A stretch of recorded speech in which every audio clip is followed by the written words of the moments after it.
Labadan caruuri waxay ahaayeen laba caruur oo walaalo ah. Waxay haysteen doon waxayna ku noolaayeen badda dhexdeeda.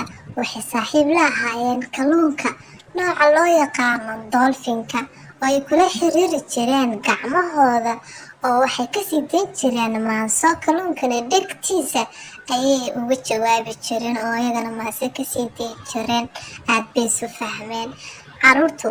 Markii ay badda gunteeda galaan si ay u soo ugaarsadaan, gacmahooda waxay ka sii dayn jireen markay kala furaan iftiin sida leydhka oo kale ah.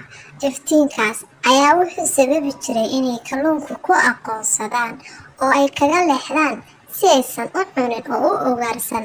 Waxayna kula xiriiri jireen kalluunka oo dhan noocyadiisa kala duwan.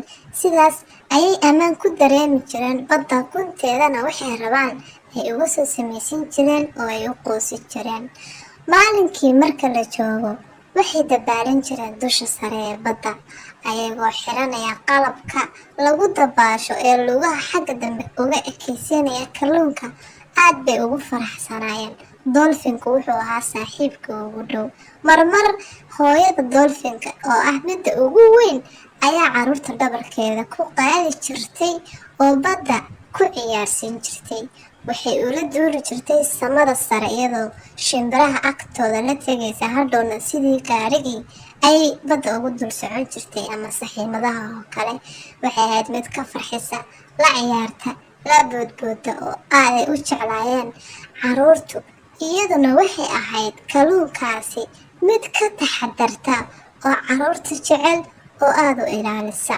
Maalin ayay iyagoo doontooda saarin kalluun nooc weyn oo jaalle ah oo u yimi iyo mid dusha cagaar ku leh hoostana jaalle ka ah.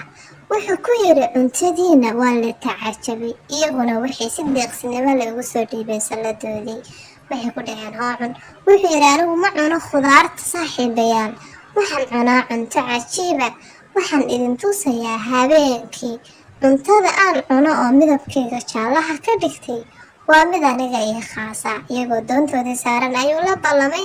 Habeenkii bay meel ku ballameen. Markii la gaaray habeenkii wuxuu u keenay cunto sida leydhka u ifaysa oo dahabi ah oo qurux badan. Caruurtiina aad bay ula yaabeen.